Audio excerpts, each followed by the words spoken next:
Hey, good evening, everybody. Thank you so much for your time. Thank you for joining.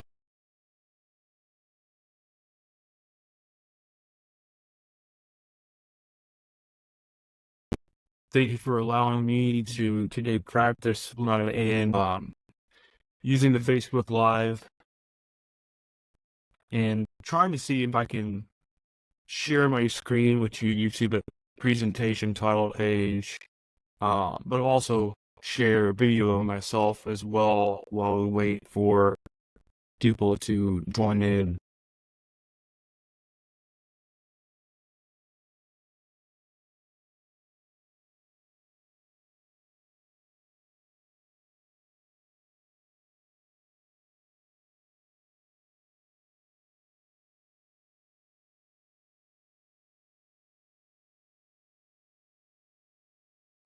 So it looks like I can only pick one or the other. Well, I'll try and come in and out if I can figure out if I can switch off. But again, thanks for being here, and I don't want to keep people up too late. So let's look right in there. My name is Shahkarami. I have an upcoming speaking event where I'll be working with a national brand that is a upscale men's grooming barbershop, speaking to their employees and leadership team on mindfulness techniques, peak performance, and getting into a little bit of sales performance and helping increase their overall productivity and mindfulness at work. A little bit about myself. I started my career in investment banking.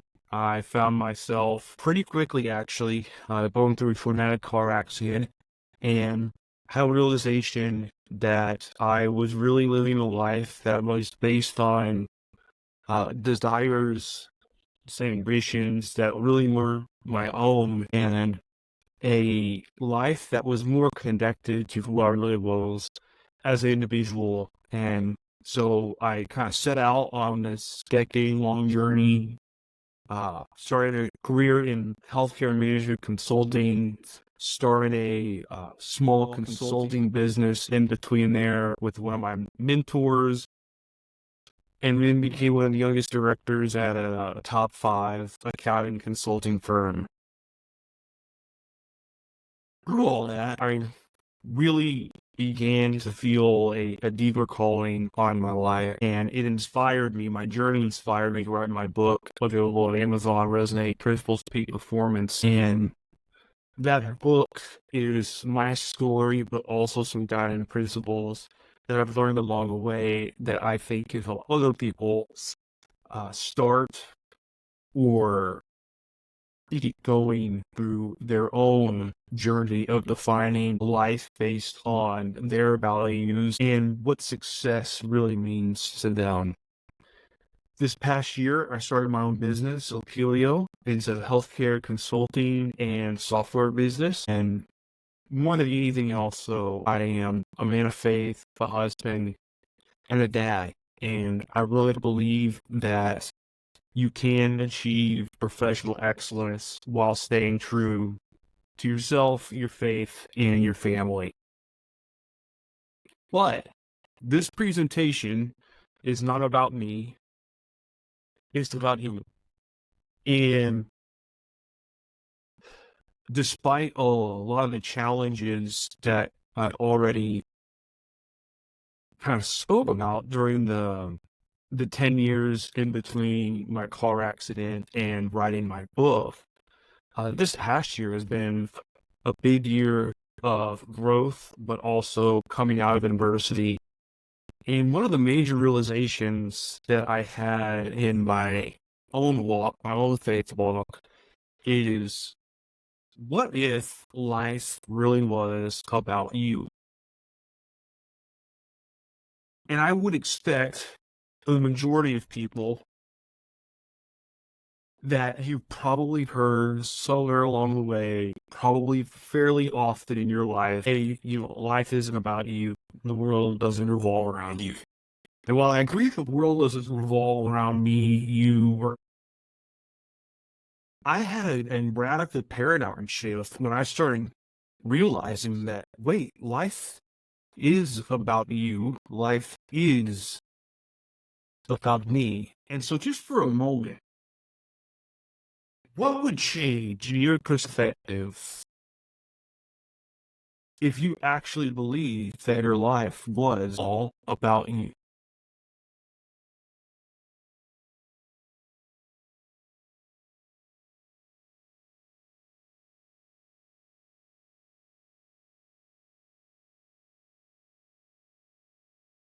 I asked that question knowing what our brains, what our minds tell us is true, what our eyes see, is not always the case. Seeing is not always believing. In fact, I really shouldn't be here today.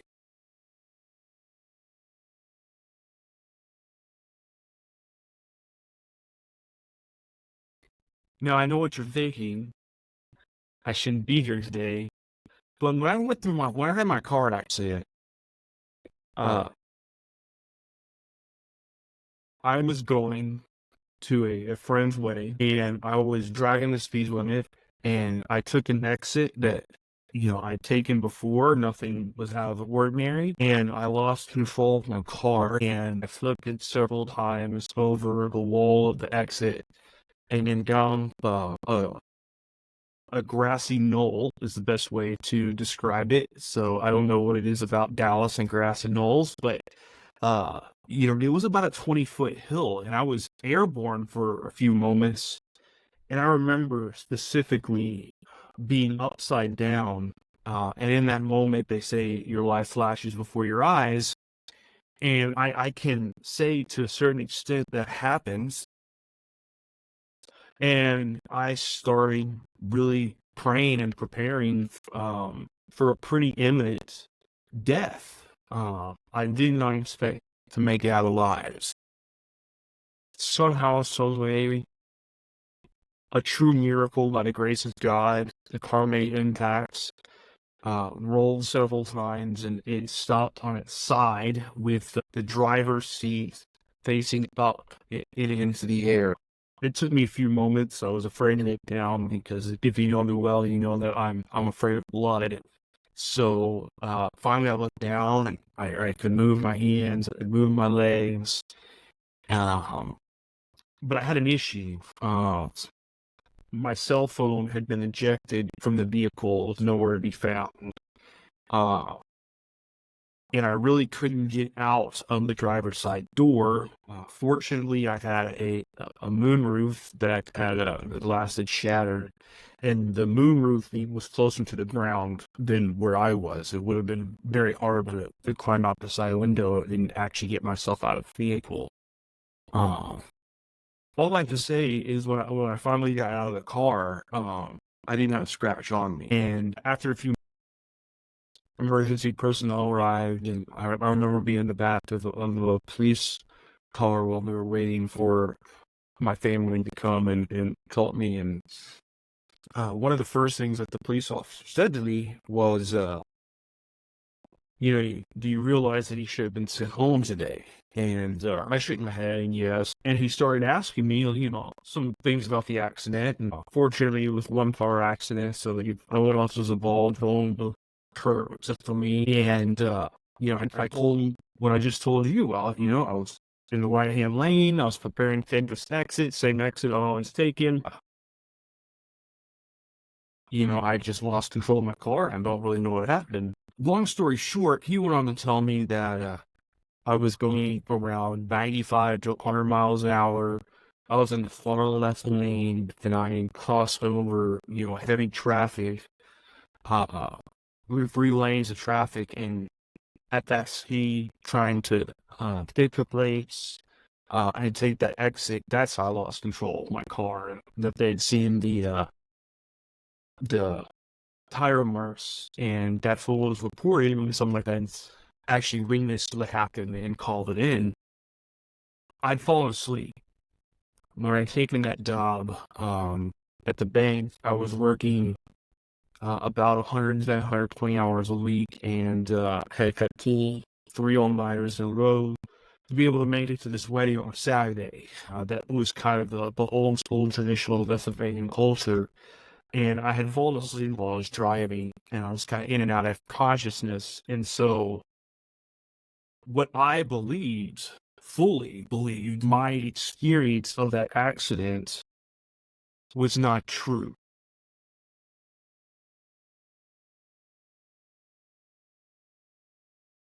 And so, I could say with confidence that in order to really understand and know what the truth is, we have to be willing to challenge our beliefs. Many of us carry beliefs that really aren't our own beliefs. They were adopted beliefs or uh, beliefs from such a young age that were put into us by someone else, a friend, a parent, a school teacher.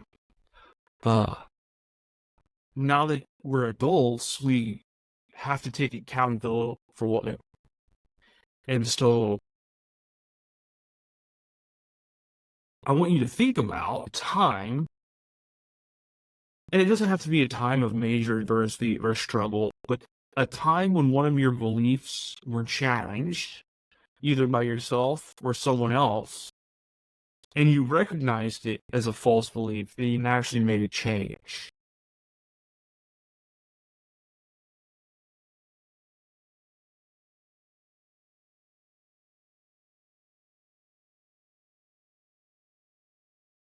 Because when I started to change, when I really started to understand myself better and work on becoming the person that I really wanted,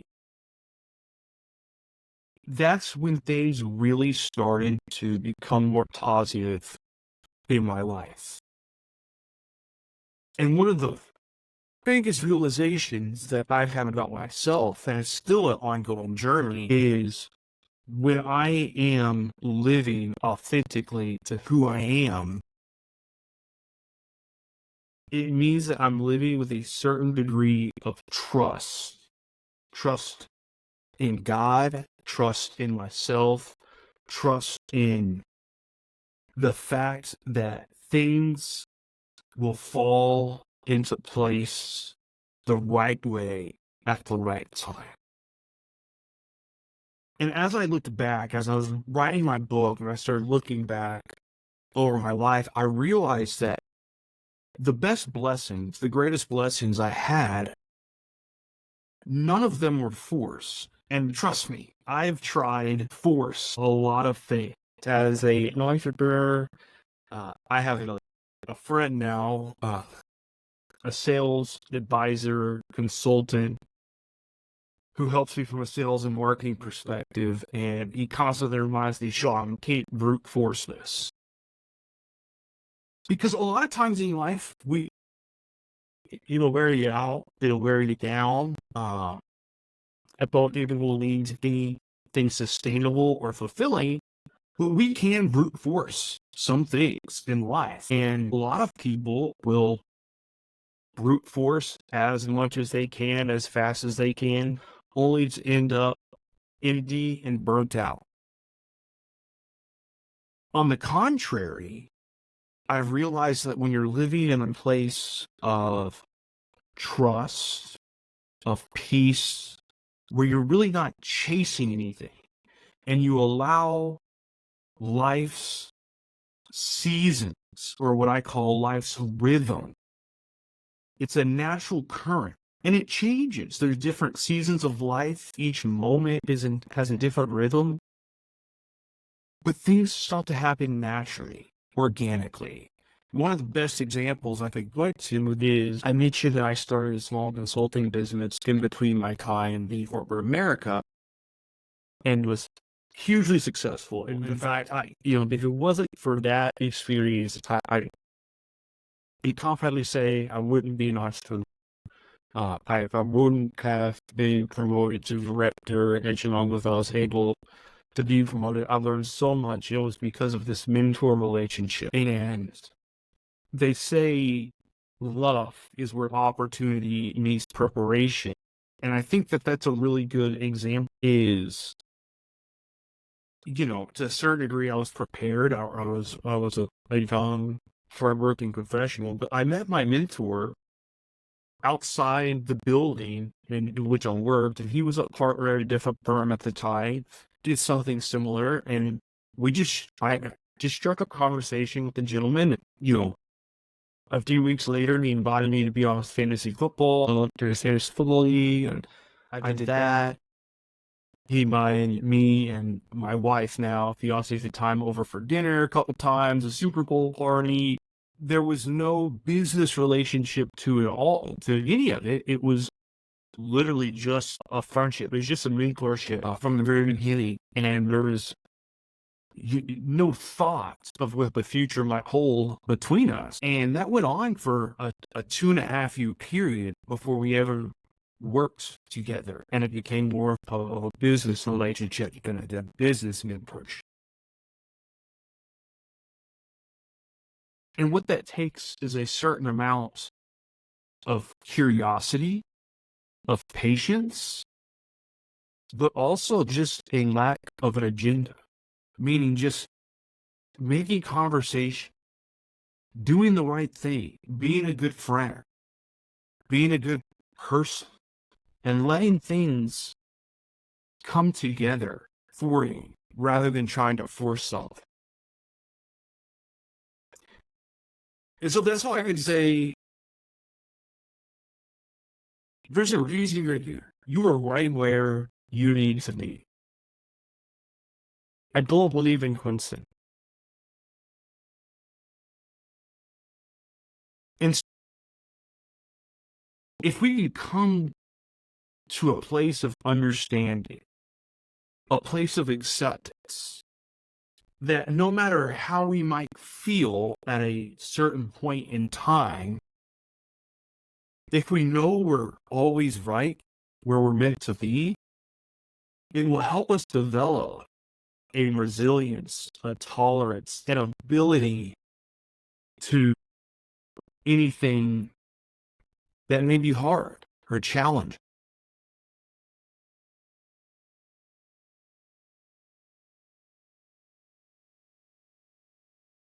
And like I said, my first 6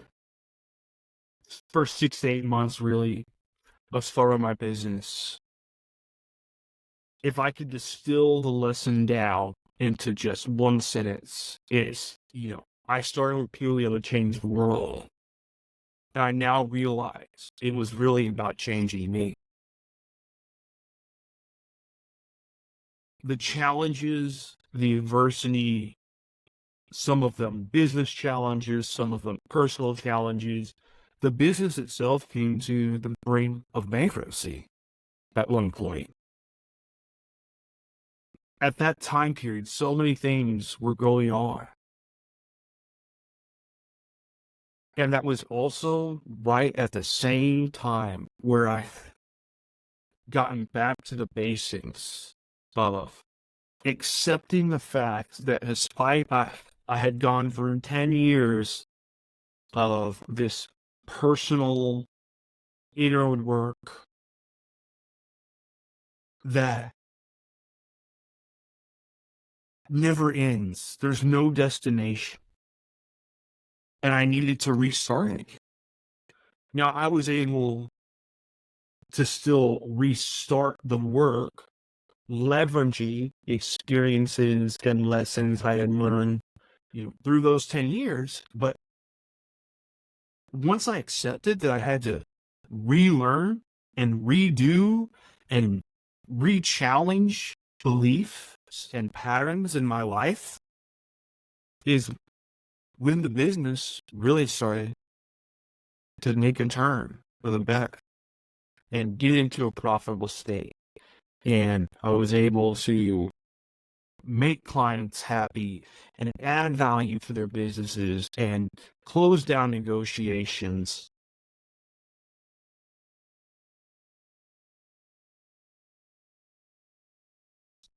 And so when we realize that the struggles and adversities that we go through are really for us and about us. And that's the catch. Life is about you. Your life, your journey is all about you. And we can take that two directions. If it's all about you, then yes, you have the choice to make it all about you from a selfish perspective. But at least in my opinion, if you want to be successful with the knowledge that life is all about you, life is about developing you, growing you, transforming you.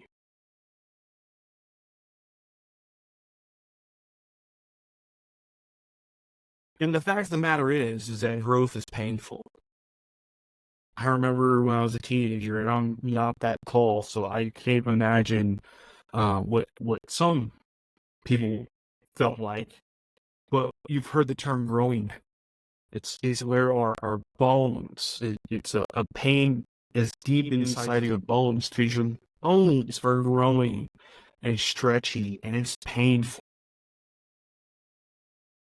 And I remember there were some techniques, I'm sure they're more sophisticated nowadays, certain stretches, heat pads, or ice, different types of medicines definitely help raise your tolerance or help you control the pain.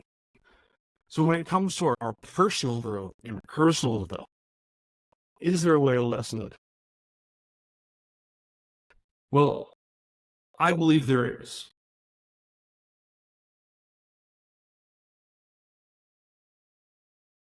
What's worked for me are principles.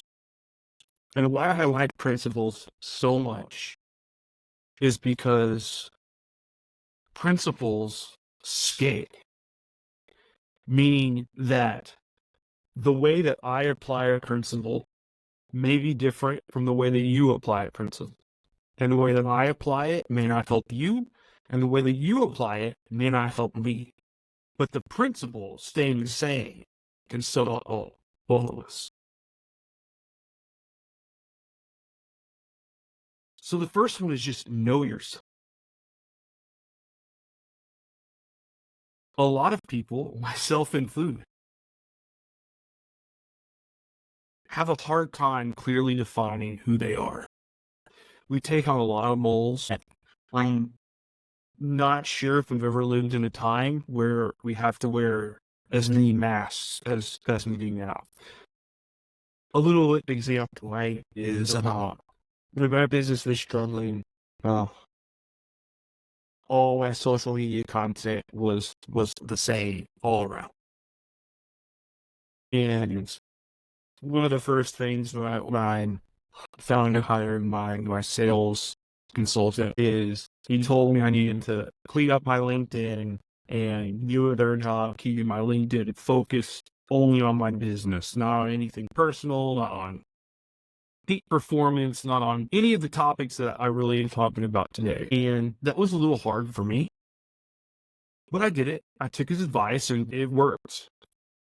But if you follow me on Facebook, the content that I post on Facebook is completely different from what goes on LinkedIn.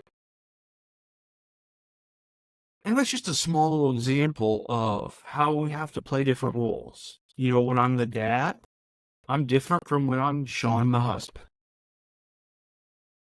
When I'm speaking with clients, I speak differently than when I'm speaking with close friends. There's nothing wrong with that. That's just part of life.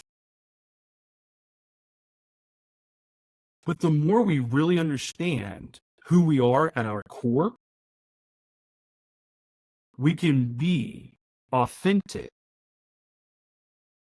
in each and every one of these roles, just showing a different side of our values and our beliefs. So as I kind of was going through this, I wanted to dive deeper. Identity begets intention. Intentions are what are going to lead to your actions. Everything you do reflects your values and beliefs. I'm going to repeat that. Every action you take is a reflection of your values and your beliefs, which means you may have values and beliefs that you're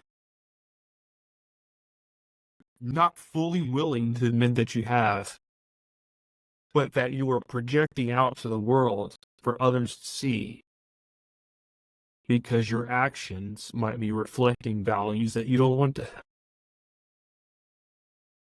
Your values and beliefs are going to lead you to your passion. And for the sake of time, I'm not going to speak too much on passion. But when I use the term passion, I'm using older, more traditional definition of the word. Everywhere we look is live your passion, do what you're passionate about. Passion really means suffering. It's intertwined with something that we love, because we will love something enough to suffer over it. I know for me, I'm passionate about the healthcare industry. I won't give you the 20-page dissertation that I could, but healthcare makes up 20% of our GDP. Incentive structure currently is on a road to failure. There's good things about our system, but there's a lot of bad and ugly things, and it costs human lives at the end of the day. My passion for healthcare is based on the amount I'm willing to suffer getting my message out there to try to make a difference in the industry. So when you think about passion, it's not necessarily something that you just love to do, that just puts a smile on your face all the time. A true passion is something that you're willing to suffer for. And that's why I say, when we use that definition, your passion is going to lead to a purpose. And when you can define and live from your purpose, that's when you can live authentically. The second piece was really difficult for me. It's going to be lowest. We're all imperfect, flawed humans. And for a long time, I really wanted to productivity hack my way to decreasing my limitations. Meaning that, I wanted to be able to get into the flow state and be super focused and, get 24 hours of work done in 8 hours and just be super efficient in everything that I did, so that it seemed like my limitations were that I can surpass my limitations. When I realized that it's our limitations that really make us who we are, but also allow us to be vulnerable.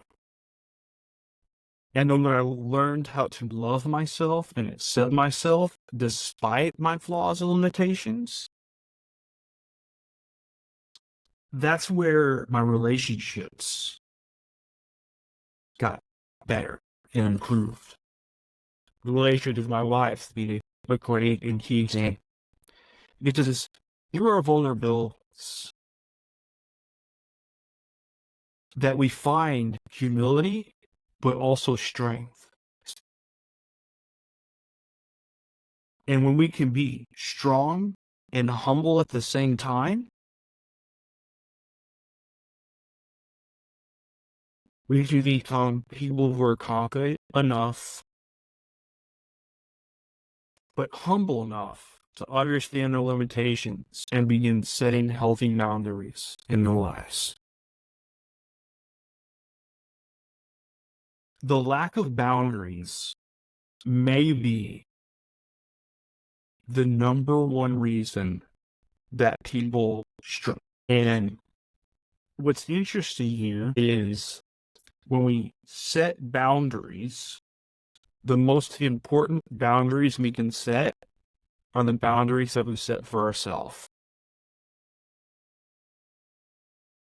A boundary might be I value having energy during the day so that I can be present for my clients, so I can be present for my wife, so I can be present with our daughter. So the boundary might be that I go to bed at a certain time, that I have the discipline to stick to that. Once we start setting healthy boundaries with ourselves, it becomes easier to set healthy boundaries with other people. The more healthy boundaries we can set and remain disciplined to, the more that we can build confidence.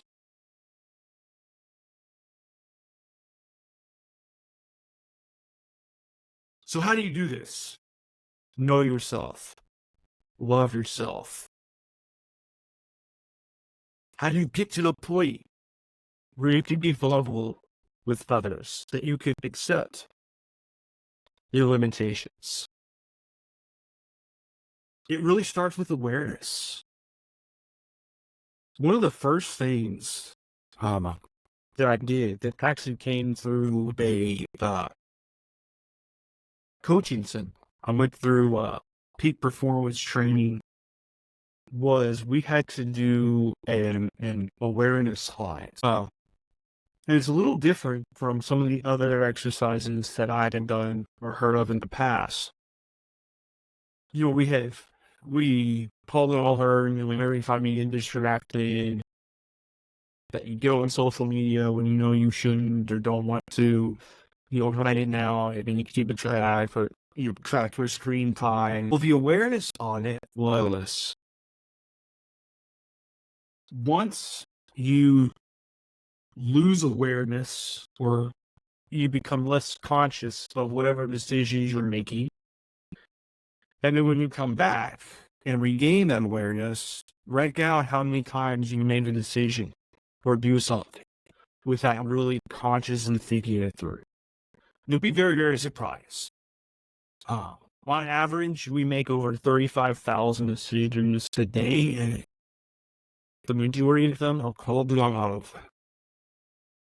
And the more that we can become aware of our decisions, the more that we can accept whatever circumstances we're going through. The more that we can accept things the way they are, the more we can trade away our desire for control.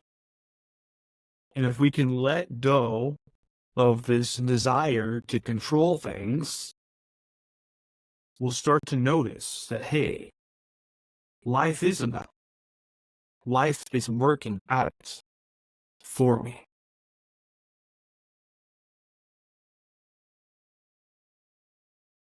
I know gratitude is probably a very popular subject nowadays. I think it's hugely important. So I'm wanting, in some way, shape, or form, to have it in here. I recently came across something that really, really stuck with me that I hadn't heard before. Gratitude without comparison. What the speaker was referring to was you go through the textbook exercises where we might breathe in, celebrate. And that's good. Nothing wrong with that. But if you're anything like me, you reach a point or have the kind of shame-based reaction of thinking things like, well, I should be more thankful because if I think about what it might be like to live in a third world country. I mean, just the fact that I have lights and electricity, why do I feel like I want something more? I'm not saying having that awareness and having those thoughts is a bad thing, but when we're trying to develop a attitude, a lifestyle where we're coming from a place of gratitude, that's not the time or place to be thinking about people that we think might be worse off than us. And the reason is because we're making a judgment call. And we're making a judgment call on something that we really have no idea. Statistically, in the United States, there are higher rates of depression and anxiety, especially among young people, than there are in any other place in the world, including third world countries. And so, making a judgment call about gratitude when you're trying to cultivate the practice of gratitude isn't going to do anything for you, but really hurt. And so, when you go through any type of gratitude practice, don't compare whatever you're thankful for to what you think you should be thankful for based on anyone else's experience or your judgment of what anyone else may or may not have. Keep your gratitude completely within the confines of yourself. Because life is about you, no one else. Don't make a judgment call on anyone else. Live in the moment. Probably one of the most cliche lines I ever could have put in this. But it's cliche for a reason. It's cliche because it's true. And it's also extremely challenging. The way to cultivate this is not easy. It is actually work. Some work almost as challenging as hitting the gym. For me, it's been all about breath work and following my breath and staying with my breath and staying conscious of my breath and becoming aware as fast as I can when I'm evaporating in the moment to come back to the moment through the breath. Meditation, prayer, all of these things will help.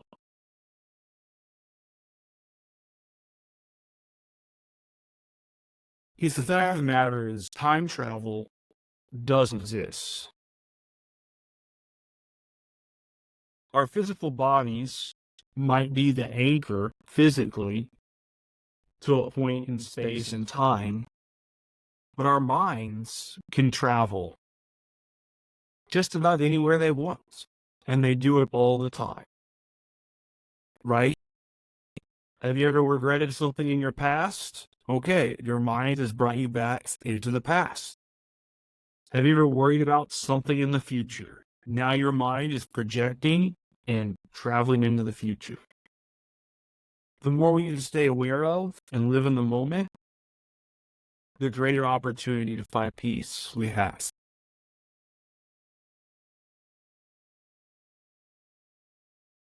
So here's the deal. The work you put in will positively impact every aspect of your life. And what's interesting, like I said, I went through my peak performance coaching certification course, is that these same principles also make up the foundation of how to get into a flow state, of how to be a peak performer.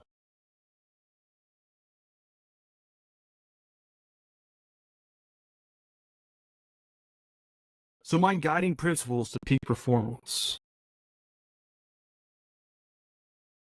Rhythm. We've touched on this. Every day, every moment, life itself has incarnate a energy, a rhythm. We're able to stay aware and abide in that rhythm rather than trying to brute force our way. When we let things happen naturally, that's living in rhythm. Emotional intelligence. Emotional intelligence, now said by Harvard Business Review, Forbes, all the major corporate success magazines and publications, is more correlated to success, compensation, happiness than anything else. The ability to maintain and control your own emotions and understanding someone else's emotional state is a secret weapon. Sequence. So sequence is a logical component. Understanding how things work and going about them in logical order. The best way I describe sequence is not trying to skip steps. Through my own life and mentoring other people, we live in a world of instant gratification where everything looks to get to the next place faster, that we try to skip steps. Don't. Learn the logical order, then execute what you're doing in that. Now, the next one is order. But the definition of this is a little different. This order is the order of a system. It's the hierarchy.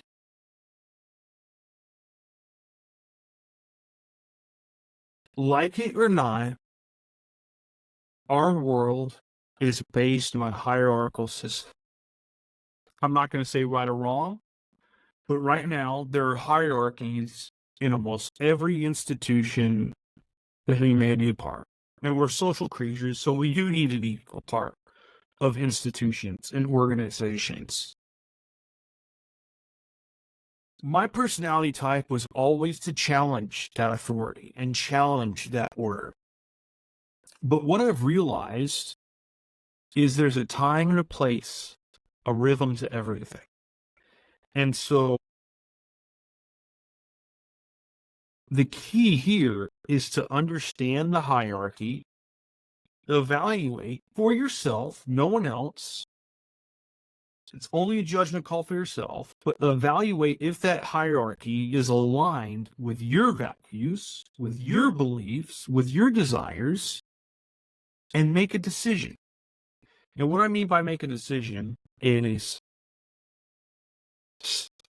in a simplistic way, yes, it does align, and you can stay in that organization. No, it does not align. And a lot of people's natural tendency, and where I see a lot of career mistakes made, especially early in careers, is people try to change the rules or change the hierarchy or challenge the authority when they would just honestly be better off trusting that it wasn't for them and moving on. And what I realized through my own experience and talking to other people with similar personality types who were making some of the same mistakes I made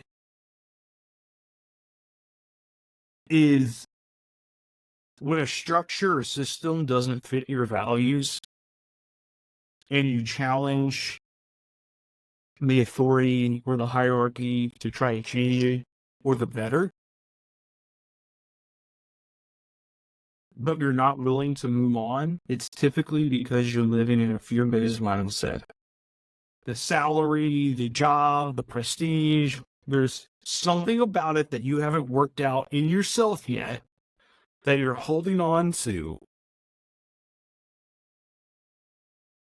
And that's what causes the frustration and the schism. Because at the end of the day, one person early in their career probably isn't going to change of company culture when they're not in a position of leadership, and any position of leadership is at least 5 to 10 years away. You'd be better off working that out within yourself and moving on to a different culture where it's their own mind, or creating your own. Which gets me into nature. The first to work off of what we just talked about is every person has a nature towards them, has habits, has patterns. Find them. Use them.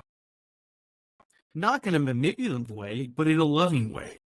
If you know someone, one of your peers, their nature is to be late, and there's an important meeting or assignment, be the person that remembers to call them 30 minutes before work or before the meeting to say, hey, I just wanted to remind you, this one's really important. Try not to be late. The second part of nature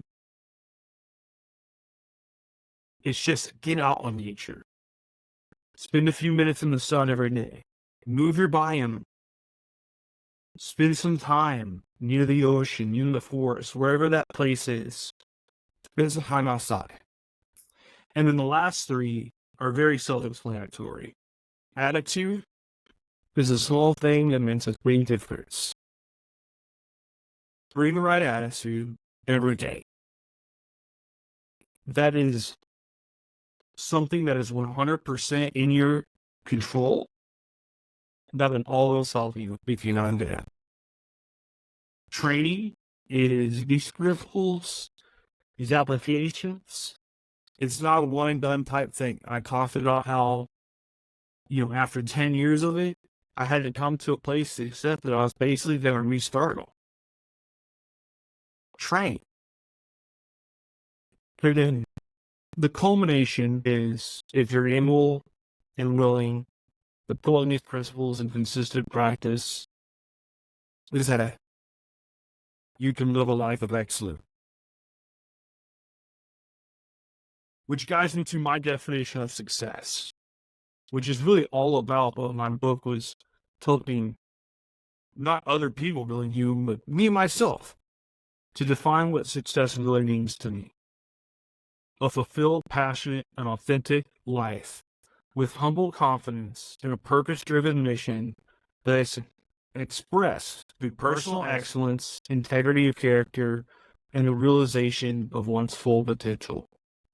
Achieved only through conscious awareness and expression of one's faith, values, and highest self.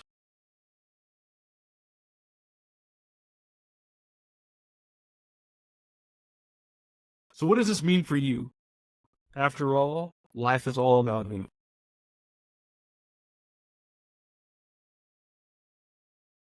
Well, first, I want you to think, if you were to truly live those out, personally and professionally, what would the outcomes be? I can tell you that there will be physical benefits. If you're to live those principles out, you're probably going to be taking care of your body. You're probably going to become more physically stronger. There's going to be mental and emotional outcomes. You're going to be more mentally and emotionally resilient. There's going to be spiritual outcomes if you're a person of faith like I am. The more we improve, the greater it becomes our responsibility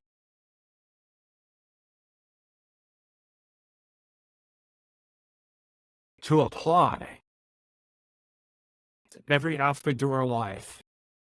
Because what this does is it implicitly allows other people to see what's happening to you and through you. to inspire them to start improving themselves. Because as one individual improves, you will undoubtedly be improving everything and everyone else around.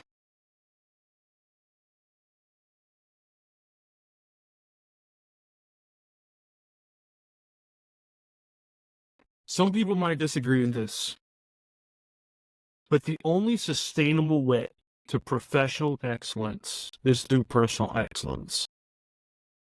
The key word here is sustain.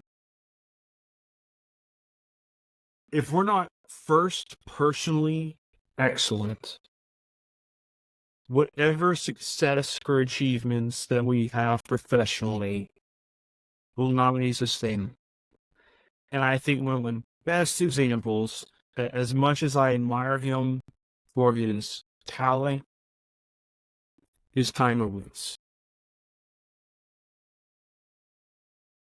It doesn't mean that Tiger doesn't give us a chance. I'm still a Tiger fan. And it doesn't mean that, theoretically, insert the person that you might think of when I bring the subject of doesn't give a second chance or a third chance or 10th chance. But you can avoid a lot of pain if you focus first on personal excellence before you even worry about anything professional.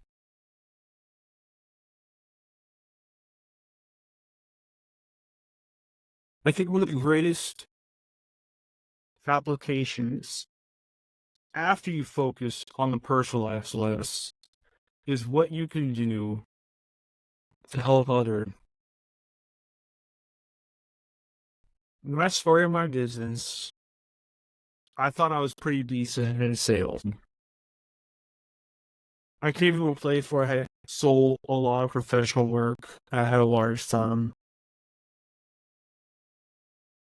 And what I realized was one of the reasons why early on in our business that I was struggling in sales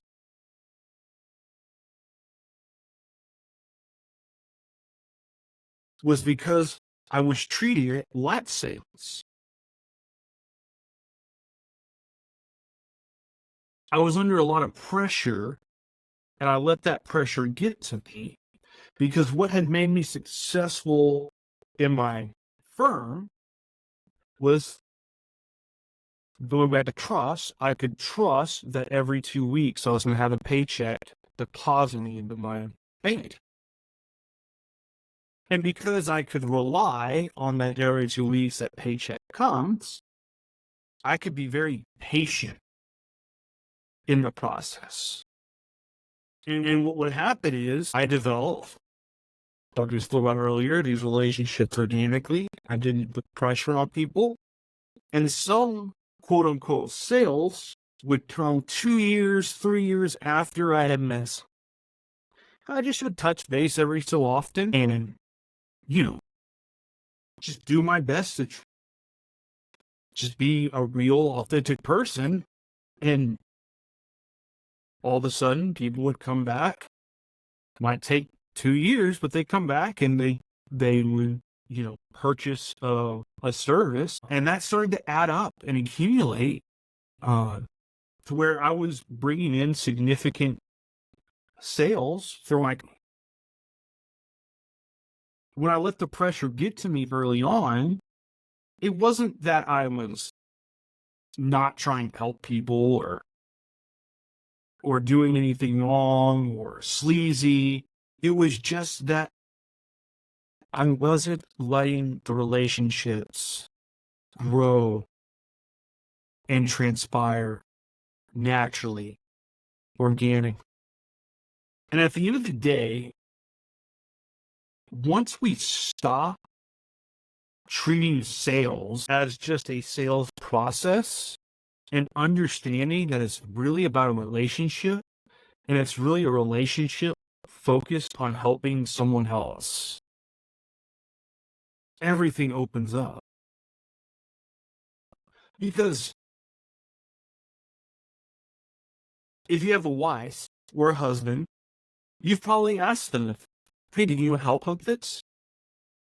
And I know I asked my wife that at least several times a week.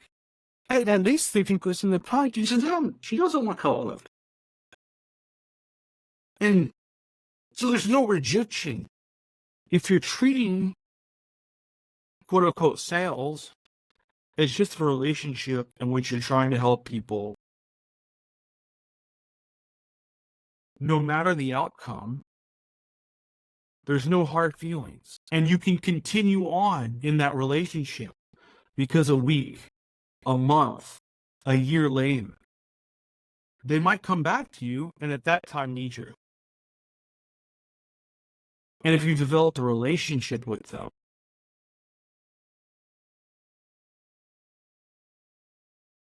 that's when you don't have to.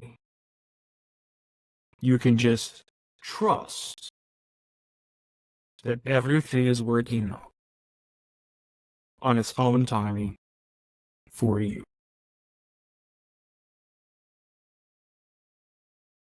But I think these fun thoughts. The more life becomes about you, the more it also becomes about others. To whom much is given, much is asked.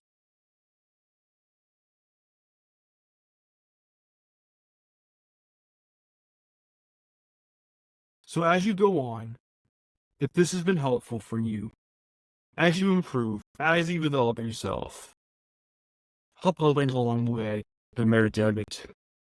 Reminding that life is happening for you, not to you. Life is about you. It's to grow, develop, and transform you.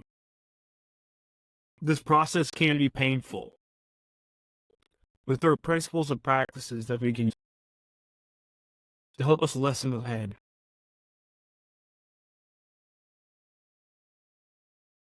Not only will going through this process grow, but also give you a strong foundation of peak performance that lead to both personal and professional excellence. These lessons will help improve every aspect of your life when applied consistently.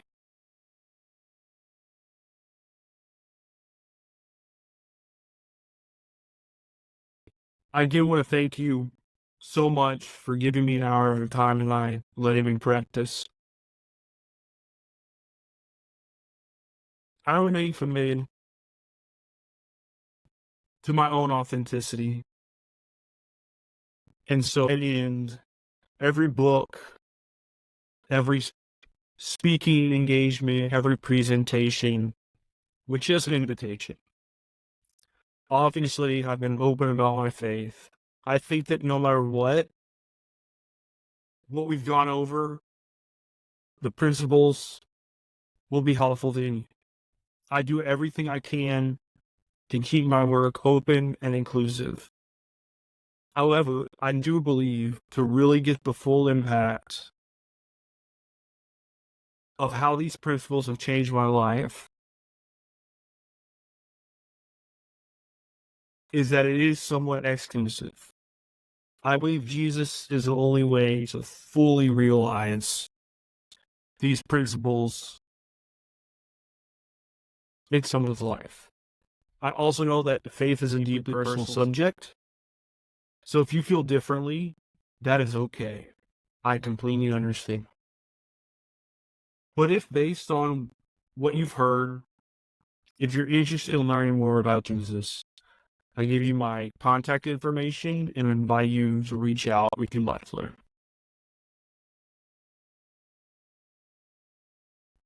There's also a resource page if you'd like to learn more about my story. My book is available on Amazon. You can follow me across social media. And also, if you want to dive deeper into some of these practices or just learn more, just reach out to me and I have some stuff I'll put together that you may use.